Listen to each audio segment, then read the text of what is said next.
My name is Amy Howard. Today in this video I'm going to show you one of my favorite finishes, cracked patina.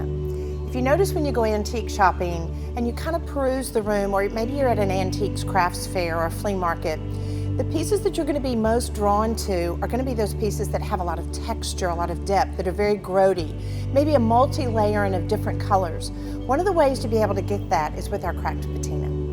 All right, so the first step that we want to be able to do in creating the cracked patina finish is we're going to find our piece that we're going to rescue. And I want to make sure that I clean it really well first with a degreaser. We want to make sure we get all the grime and the grease and anything that might have built up on that piece of furniture over the years of use. The next thing we're going to do is we're going to take our one-step paint and we're going to base coat it. So the first thing I want you to do is turn your first coat, your base coat of your one-step paint upside down. It's going to stay upside down for about 30 minutes. I want to be able to gather all my supplies together, and I want this can to stay upside down to allow all the yummy ingredients, the calcium carbonate particularly, to come to the top of the can, so when I turn it over to actually stir it up very well, that it's all mixed really well. So now my can over here, I've got it ready. It's actually page blue. It's going to be my first base coat. I'm just going to stir it really well with my stir stick. And I'm going to take a China bristle brush. Now this particular piece of trim is actually raw. Working on small pieces of trim like this allow me to be able to have control over my finish, but it also allows me to be able to come up with how I want my finish to look like on my final piece. So as I'm painting my piece or my trim sample, I'm loading up my brush. I want to make sure that it's got ample amount of paint on it, but I'm offloading it because I don't want to be going over it too much, because there is a double processing element that will start to take place as it starts to dry. But you'll notice the coverage is really good here. I also want to make sure that there's no holidays. Now I've joked with people before and we've said holidays. Holidays is not the word for vacation. A holiday is actually an artistic term that there's an area that you don't actually have coverage. So I do want to make sure that we get that 100% covered. The great thing about the one-step paint when you're painting it on your piece is you don't have to strip it, you don't have to sand it, you don't have to prime it with anything. You can put the one-step paint directly on top of your piece that already has lacquer, shellac, that type thing on it. So I'm gonna make sure that I have really good coverage. I want to make sure that there are no holidays, and I'm gonna let this dry for about 20 to 30 minutes. It's gonna dry to a completely dead flat matte finish. So after my piece is dried, you can see the coverage. There's a little areas where if I was going to leave this and not actually put my cracked patina on next, I might come back and put on a second coat or just kind of some application here and there. But for cracked patina, because it is a layering process, I'm ready for my next step. So I'm gonna take my cracked patina and I'm gonna shake it really well. You're going to notice when the weather, if it's cooler or hotter, when it's cooler, it's going to be a little bit thicker. So if it's going to be hotter, it may be a little thinner, but in the wintertime, you can add water if you want to. Giving it a good shake, I'm going to put it in a container like this, and I want to saturate my brush really well, offload it, and in the same direction as I was painting my paint, I want to make sure that I have 100% coverage, but I don't want it to be too thick. I don't want it to build up too much where it's too puddly. You see how I'm constantly moving my brush too? I always like that because it doesn't make it to where I can see what kind of tool. I don't see brush marks in it. And I do want to make sure that I've covered the entire surface with the cracked patina.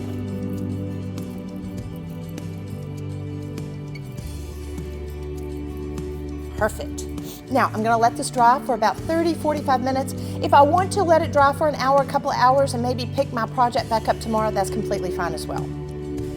So after my cracked patina has dried, this is probably be about an hour dry time, completely to the touch. It's gonna be slick, but it's not going to be sticky. If it's sticky, allow it to dry just a little bit longer. So the next thing I'm going to do is I'm going to take my top coat color, which is going to be French blue in our one step. So I'm loading up my brush again. And I'm going to be really careful about my time here. I want to make sure, working on my piece in sections.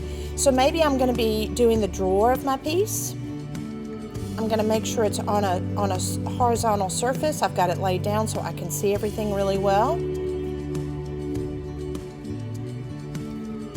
Because what's going to happen, it's going to start to dry pretty quickly. I want to make sure that I'm loading up my paintbrush and I'm putting it on fairly quickly, and I'm not coming back over it and brushing it. So you'll notice up here already, it's kind of exciting. See how it's starting to dry already and go matte? How this area is wet and bright colored and glossy? So as it starts to dry, it's going to go that dead flat finish. So I'm going to take my China bristle brush. I'm making sure that it's laying horizontally like this, and I'm going to lay it like this because I love the fact that these bristles are going to add to my finish. And you'll see how I'm pulling it and agitating.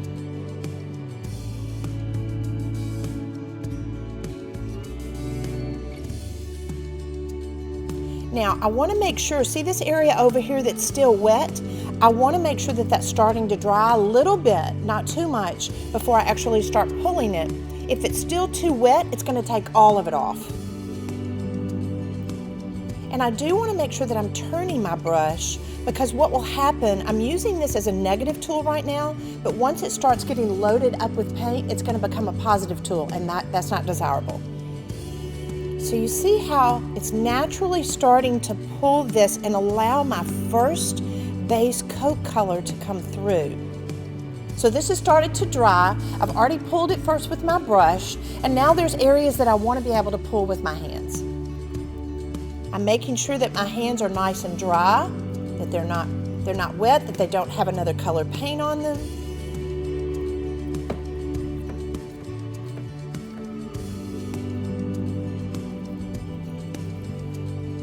Love this. And I often talk about how when I go to New Orleans, I love being able to look at all the different shutters and how the shutters will have multicolors of red and black and different variations of blues and greens.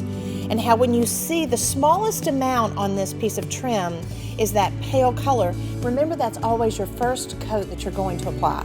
Now let's say I wanted to be able to put a green on top of this. I'm going to put another layer of my cracked patina, and then I'm going to put the green on top of it and do the same process again. So I can do multi-layering. Now, another thing that I want to make sure, after this is dried, this last application, I may come back here and there and just touch it up because I don't want it to look too raw. I'm taking this top coat color and just softening it. So I'm going to allow that to dry for about 20 or 30 minutes, and then I'm ready for my waxing. So right before we apply the wax, we may want to be able to take a little bit of sandpaper just to soften it. The whole reason for this process is not to wear it through, because we've already gotten that so easily by pulling it with our hands and pulling it with our brush.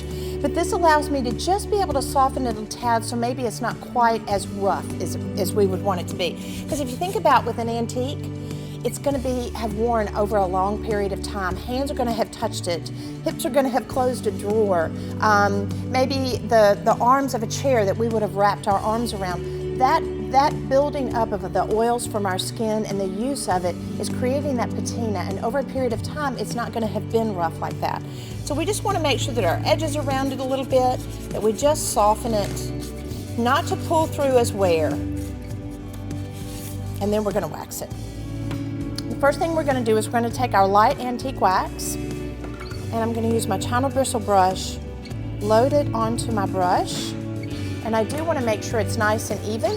I always want to make sure that I offload my wax onto a piece of cardboard. This allows me to be able to make sure that my wax gets completely saturated into my brush, but it's all even. I don't want to go from the wax onto my piece of trim or my furniture. That's going to be too much wax, and it's going to take too long for it to dry. So you see in a motion that I'm taking my wrist and I'm constantly moving it. I will pounce in this because this does have a carved surface. And certain finishes and certain colors look better on certain things. So I like doing a cracked patina finish on something that has some carving, some detail on it. You wouldn't want to work on a really large surface area with no detail at all. So coming back, turning my wrist around, making sure that it's kind of a feathering effect. All right, so I want to make sure that I've allowed my light wax to dry for probably about 20, maybe 30 minutes at the most, depending on what the temperature is in the room that you're working on, or if you're working outside. Because I don't want the dark wax that I'm going to be putting on to add some age and some dark color to create a third wax color. That's really, really important. And also remember, with the dark wax, it takes so little to be able to get the look that you want. So I'm going to just get a little bit of wax on my brush. You see I'm offloading it. I'm going to want very, very little dark wax on my brush. And I want to make sure that I come around the edges first, because if I was working on a piece of furniture, where would it get dark? Where would it get dirty first? Around the edges of the piece. So that's where I'm going to start. Look how subtle it is. See how I'm just barely, almost dusting it. Because if I get it all over it, what's going to happen is it's going to look completely dead. It's not visually going to have the highs and lows, the lights and the darks of the waxes. So it's really important that I keep this feathery and very, very little. See how I'm working around the edge first?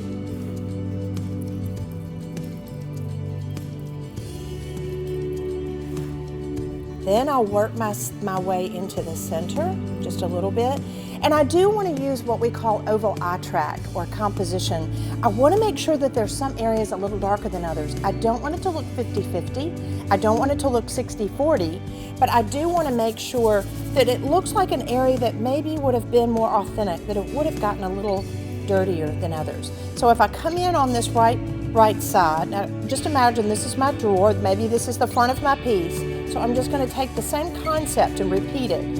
I'm going to come over here just to be able to balance this out. Perfect. I don't want to do any more wax. That's perfect. I love the fact that it's a little lighter in here, it's a little darker over in here, but it's transitioning. Now, for the last step in the waxing process is my dust of ages. The dust of the ages does just that. If you think about a piece, if it was carved over a period of time, what's going to happen? Dust is going to get in the crevices. And what happens, it starts to add to the depth even more because it's going to allow certain details to show up. So I'm going to come back. Now, depending on the temperature of the area that you're working in again, you might want to allow the dark wax 10 or 15 minutes to actually set up so it doesn't come off when you start to buff it. And you can reuse this. If you're on a large surface area and it starts to, you start to have a lot that's not used, just dust it back into your container, maybe a Tupperware container. And I am pretty liberal with it, as you can tell. So then I'm going to take a rag. I like to use t-shirt rags, things that don't have a lint in it. And I want to make sure that I use ample because it's the process of thinking of buffing a shoe. It's a hit drag type motion, and I'm only hitting the areas that actually are raised. I want to be able to have some of the elements down inside the crevices. Maybe I'm working on a cabinet door and I have some trim. I'm going to allow it to stay down in there. I'm not wanting to get all the dust of ages off. So you see as I'm coming back with my rag, how I'm just kind of buffing it.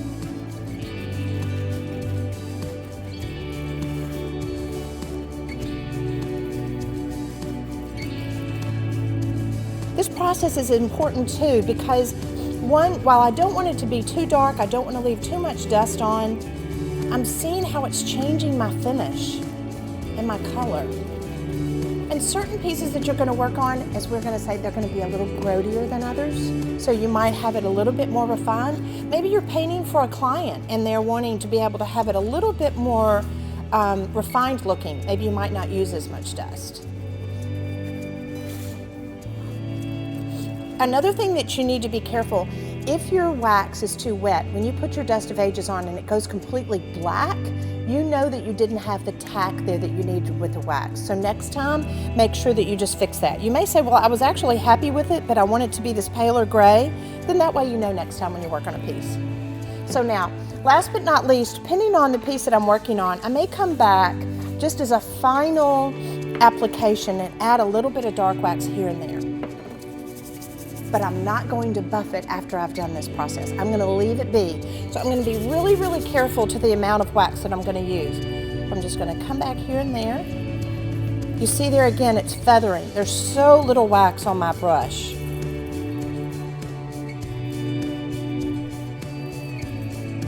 Beautiful. Now you'll see, this is with my page blue and my French blue, but here's another example that I go and I put a red on as my base coat.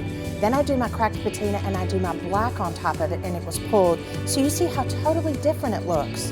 Then also here's an example of the linen color was my base coat and then I used Selznick gray on top of my cracked patina. So you see the versatility of color, how it can change, how you can layer them. It's endless. You can really have a lot of fun. And remember, because it's one-step paint, I can do these finishes on top of ceramic. I can do it on top of maybe a paper urn. I can do it on an iron urn. I can do it on fabric, whatever. Basically, it's endless opportunities for you to use your creativity and, of course, enjoy the bragging rights.